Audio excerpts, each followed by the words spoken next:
Mga kasayan, XRM 110, XRM 125, SYM bonus, Wave 100, TMX 155, Badya 100, Badya 125, Yamaha YTX. Ganito gawin nyo kasayan pagka pagka binattery operated nyo yung yung inyong motor. Ganito siya kasayan ha. Pagka stator drive, pagbukas mo ng susian, hindi ilaw siya. Hindi ilaw yung ating headlight, park light. Ito, yung natin, yung dashboard. Hindi siya iilaw pagka pagka stator drive. Iilaw lang siya pagka binuksan natin yung makina, yung mga stator drive. Ito siya. Yamaha side, ganito yung gawin nyo ha. Para hindi kayo malobata ng ng battery. Pagka binattery operated nyo kasi yan, lahat ng konsumo niyan kukuha sa battery. Ang kailangan nyong gawin diyan ay i-full wave yung inyong i-full wave yung inyong motor. Tulad din ng Barako. Full wave niyo yung inyong motor para hindi kayo malobatan. At hindi rin kayo masiraan at hindi rin maging mabilis yung pagkasira ng inyong battery. Yan kasayan ha. Yung natin. Para yung reading ng reading ng inyong motor ganito. Ito pinaka-importante sa motor ha. Pinaka-importante maglagay kayo nito. Kailangan ng motor yan para mamomonitor niyo yung natin, yung voltahe. Kung overcharging ba siya, kung hindi siya nagcha-charge, kung mahina siya mag-charge, malalaman natin diyan. Ang gagawin niyo kasi pagka na battery operated, i-full wave niyo siya. Ito katulad nito.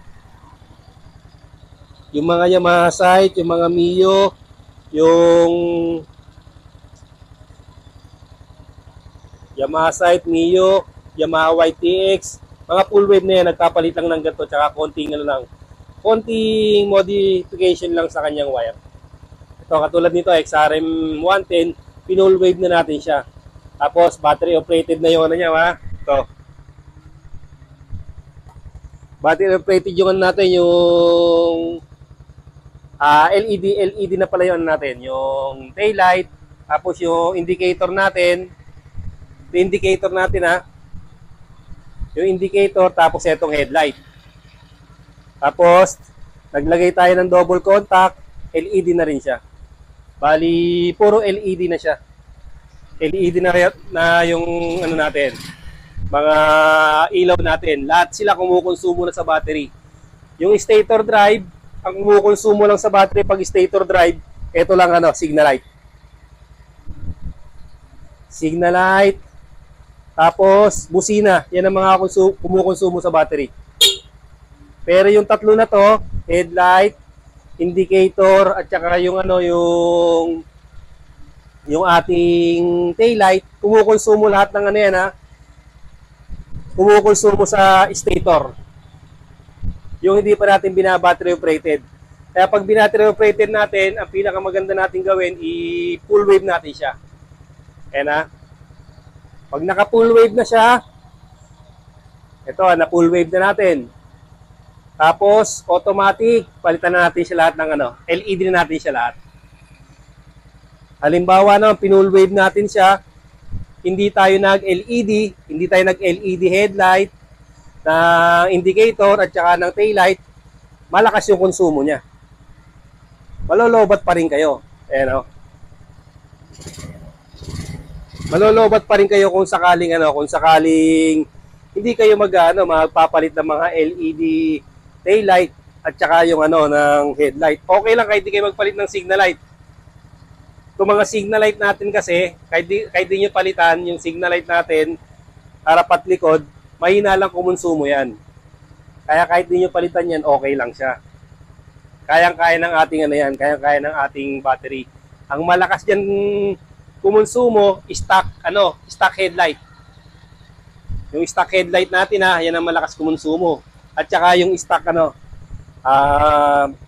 stock taillight. Ayan siya. Yung taillight natin ha. Ito. Brake tayo para makita nyo yun. Dito, tutok ka rito. Sa likod. Ito yung reading natin ha.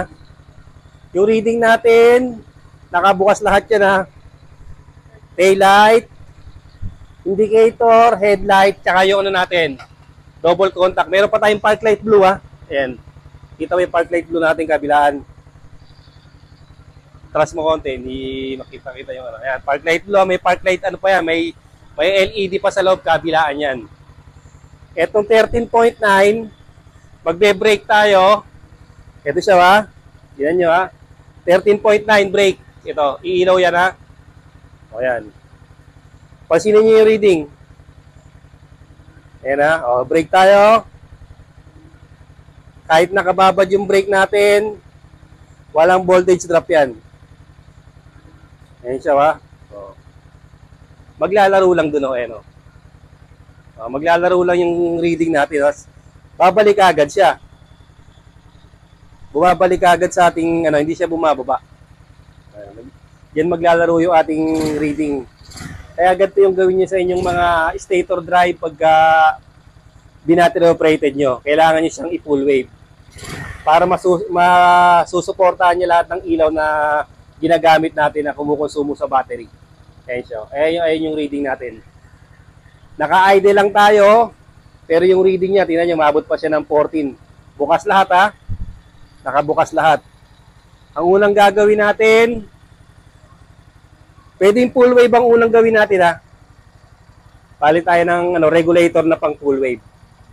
Pagkatapos niyan, palit tayo ng LED. Kahit ito lang, LED headlight at taillight lang. Okay na yung mapapalitan natin. Wala na itong kalobat-lobat. Ayan o. Kahit kanina pa nakabukas yan, nakababad, pansinin nyo, nakababad, pero nakababad yung mga ilaw natin, bukas lahat. Ayan, makita nyo naman ha. Busina natin.